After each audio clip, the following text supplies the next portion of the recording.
As the French government announced a rollback of fuel taxes, the Yellow Vest protesters are continuing their demonstrations. The protesters have blocked the Paris-Brussels motorway, saying the government proposal to suspend fuel tax is insufficient.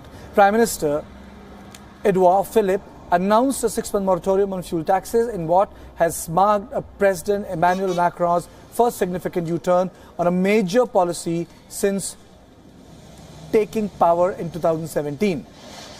The French government decision comes following night-long deliberations on the issue. Suspending the fuel tax hike was one of the main demands listed by Yellow Vest's leaders, alongside a higher minimum wage and the return of a wealth tax on high earners abolished last year.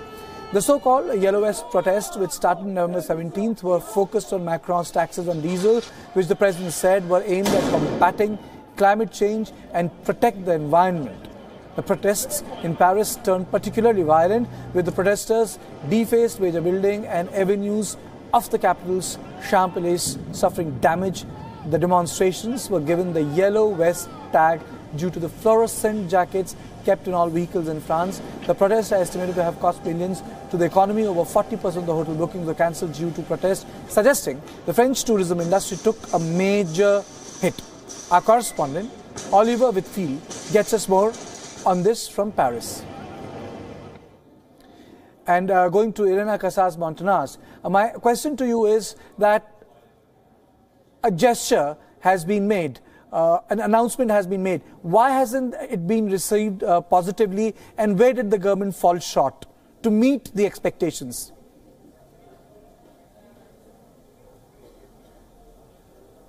Well, many Yellow Vest protesters are saying now that this decision isn't enough. As you were just saying, the Prime Minister says that the tax on diesel, the rise in the tax on diesel that was due to come in on the 1st of January will now be suspended for 6 months, and that the price of electricity will be frozen for at least 6 months.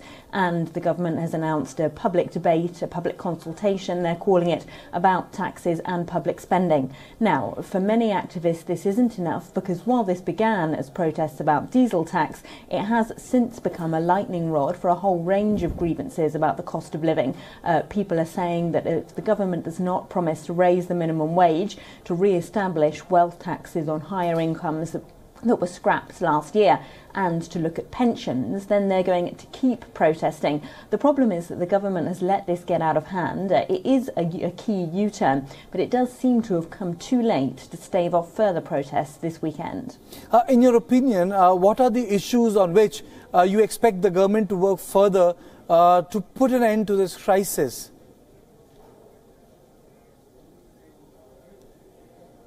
I think at the moment this is as far as the government's willing to go in legislative terms. It's already significant that Macron has agreed to U-turn on any kind of policy. Of course, this is a normal practice in France, that governments announce reforms, then there are angry street protests about them, and then the government U-turns. But when he was running for election 18 months ago, Emmanuel Macron promised to do another kind of politics where he wouldn't in the future back down to street protests. He seems to have learned now, though, that you can't govern the country against the will of protesters in the street, and that the time has come to back down on this particular measure. It is a limited backing down, though. The tax rise has only been suspended for 6 months, which perhaps conveniently takes us to just after the upcoming European elections. And as I was saying, it does look fairly unlikely that this will be enough to calm the anger of all the Yellow Vest protesters.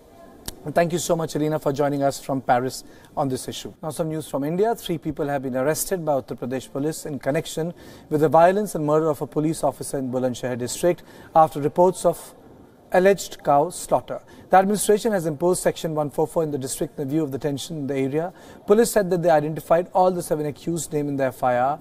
The Bulandshahr district magistrate informed that deceased police officer Subodh Kumar Singh died after he suffered a bullet injury to his head. Inspector Subodh was the investigating officer in the lynching of Muhammad Akhlaq in Dadri. Two people, including a station house officer, were killed on Tuesday following a clash between police and the mob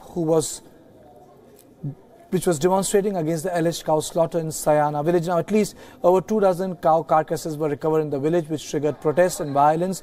The mob is supposed to attack a police post and set a van on fire. One of the protesters also died in the clash. A special investigative team has been formed to probe the case.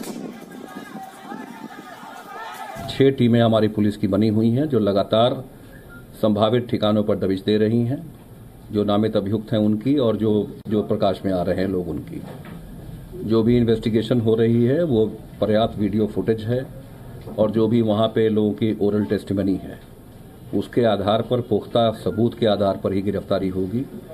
किसी भी निर्दोष व्यक्ति को jail भेजने की कोई मंशा नहीं है और यह सुनिश्चित किया जाएगा, इसीलिए SIT का गठन किया गया है कि किसी प्रकार से कोई ज्यादती ना हो पुलिस के पार्ट।